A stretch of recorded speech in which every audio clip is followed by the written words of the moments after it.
Salut à tous, bienvenue sur le plateau de C'est quoi un ingénieur pour un nouveau numéro. Métro, boulot, judo, telle serait la maxime qui résumerait à la perfection la vie de mon invité du jour. Alors cette trouvaille, elle n'est pas de moi, mais d'une interview qu'elle a donnée dans le passé. Bonjour Hélène Oiseux. Bonjour. Merci beaucoup d'être avec nous sur le plateau de C'est quoi une ingénieure. Alors je le disais, un boulot et judo font partie intégrante de votre vie. Vous êtes ingénieur, diplômé de l'ESEP, une école spécialisée en informatique et en environnement, mais vous êtes aussi judokate internationale camerounaise, médaillé de bronze aux championnats d'Afrique, d'argent aux Jeux du Commonwealth dans la catégorie des moins de 63 kilos. Autant vous dire que je vais faire un peu attention aux questions que je vais vous poser dans cet entretien qui a pour but un peu de savoir comment vous arrivez à concilier cette carrière de sportive et d'ingénieur. Alors déjà j'ai envie de poser une première question. Comment le judo est apparu dans votre vie? J'ai commencé le judo depuis toute petite. J'accompagnais mes grands frères par curiosité et j'ai aimé, je suis restée dedans. D'accord, donc ça s'est fait très petite. Alors, après le bac, vous avez commencé par faire des études en fac de maths appliquées à l'université. Et puis, vous avez enchaîné sur une école d'ingénieur, je le disais, l'ESEP.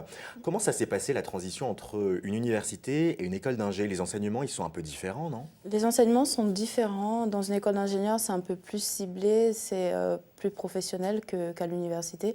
Et moi, j'ai toujours voulu faire informatique, donc c'était une très belle opportunité, après avoir assouvi ma passion pour les maths. Alors, je le disais, vous avez une carrière de judokate. Comment vous conciliez, quand vous étiez étudiante, votre quotidien de judokate et votre quotidien d'étudiante? C'était pas trop compliqué? Il faut faire des choix. Donc, c'est une vie assez chargée et assez organisée. Donc, quand il y a des examens, on se concentre sur l'école. Et quand il y a des compètes, on se concentre sur le sport. Ce sont des sacrifices et de l'organisation.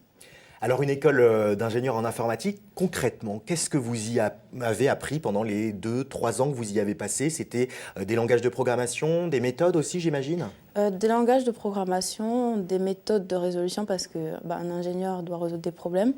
Donc, on nous apprend à faire ça, on nous apprend à réfléchir différemment on nous apprend à réfléchir, à trouver des solutions, si vous voulez. Donc, il y a un problème, on a un bagage et on trouve les et on trouve solutions. une solution. C'est pas juste du méthodique. D'accord. C'est plus généralisé. Ouais, donc avoir vraiment cette boîte à outils. Alors aujourd'hui, vous êtes consultante SAP. Qu'est-ce que c'est concrètement? Qu'est-ce que vous faites en tant que consultante SAP? Euh, Comme je vous ai dit, je trouve des solutions à des problèmes pour des entreprises. Donc, D'accord. SAP, c'est un ERP, c'est un logiciel de gestion d'entreprise. D'accord, donc Donc, les progiciels, c'est les super logiciels qui permettent de tout faire dans une qui boîte. permet de tout faire, que ce soit de la compta pour des sociétés qui ont de la logistique, le système de vente, les facturations. Donc, Ça fait tout. c'est carrément le cœur d'une entreprise. Donc, on l'implémente, on l'installe en fonction des besoins et on résout des problèmes quand il y en a.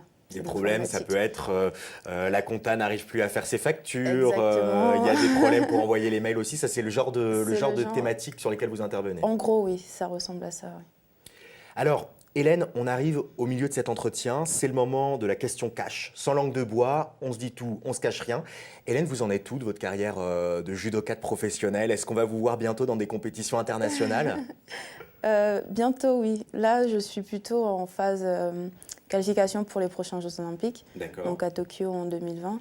On croise les On doigts. croise les doigts. Ça se passe bien pour l'instant, Pour l'entraînement? l'instant, ça va. Je suis en phase de... c'est le début du processus, c'est dans 2 ans et demi.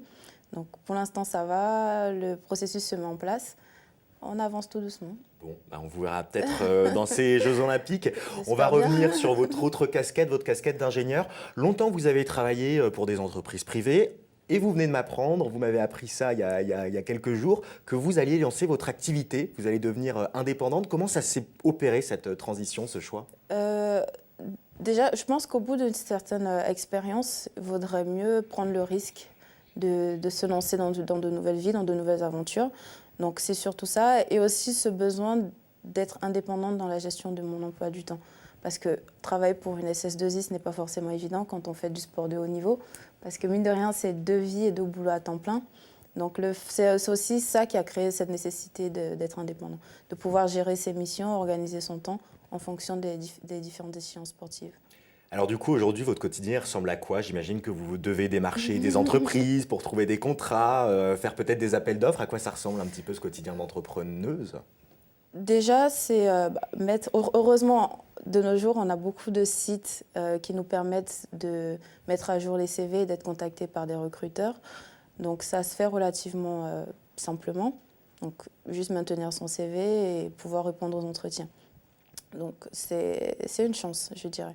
C'est ce que vous faites. Parce que du coup, vous, comment vous voyez? Est-ce que vous voyez plutôt comme étant à votre domicile ou dans un bureau et travaillant sur plusieurs projets à la fois? Ou est-ce que vous voyez à plein temps dans une entreprise pour une période donnée, pour une thématique donnée? Comment vous envisagez Ce votre serait carrière? plutôt à plein temps pour une entreprise parce que, mine de rien, être ingénieur, c'est difficile de travailler de chez soi. Donc, vaudrait mieux, il y a toujours ce besoin de contact avec le client, de rassurer et de pouvoir travailler vraiment sur un projet. Parce que mon projet d'ingénieur, c'est aussi un projet qui me tient à cœur. C'est une évolution de vie, une évolution de carrière.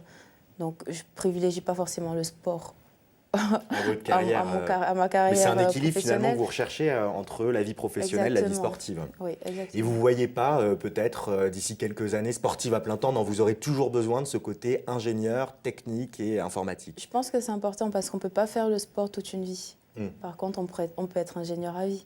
On peut être ingénieur toute Donc, une vie. oui, C'est il vaudrait une, mieux essayer d'avancer avec les deux jusqu'à ce que un côté s'arrête sans avoir pris du retard de l'autre côté. Ce n'est pas impossible d'être ingénieur et sportif de haut niveau. C'est une belle maxime en tout cas que vous venez de dire. On reste ingénieur toute sa vie. Hélène, on arrive à la fin de cet entretien. Peut-être en guise de conclusion, finalement, selon vous, au fond, c'est quoi une ingénieure? Une ingénieure, c'est une personne qui a la capacité d'écoute, qui a la capacité de solution, d'apporter des solutions en fonction des besoins, qui écoute ce dont le client demande et trouve la solution la plus adéquate à son besoin. C'est un guide. C'est un guide. Et ben voilà, non mais c'est parfait, la maxime, l'ingénieur, c'est un guide et on reste ingénieur toute sa vie. Eh bien écoutez, merci beaucoup Hélène Ouezeux d'être venue sur ce plateau et d'avoir répondu à mes questions. Merci à vous. Et merci à vous d'avoir suivi ce nouveau numéro de C'est quoi un ingénieur? Alors je rappelle, Hélène Ouezeux, que vous êtes diplômée de l'ESEP et que vous vous lancez dans le grand bain de l'entrepreneuriat. Bon courage à vous en tout cas pour les nombreux défis et challenges, aussi bien professionnels et sportifs, qui s'offrent à vous et qui s'annoncent formidables. Et merci à vous, je le disais, d'avoir suivi ce nouveau numéro de C'est quoi un ingénieur? On se retrouve très vite ici même pour une nouvelle interview. Et d'ici là, moi je vous donne rendez-vous sur demain.fr et mcetv.fr pour voir, revoir et partager cette émission. Et puis rendez-vous aussi sur mon blog L'Ingénu Ingénieur. À très très vite.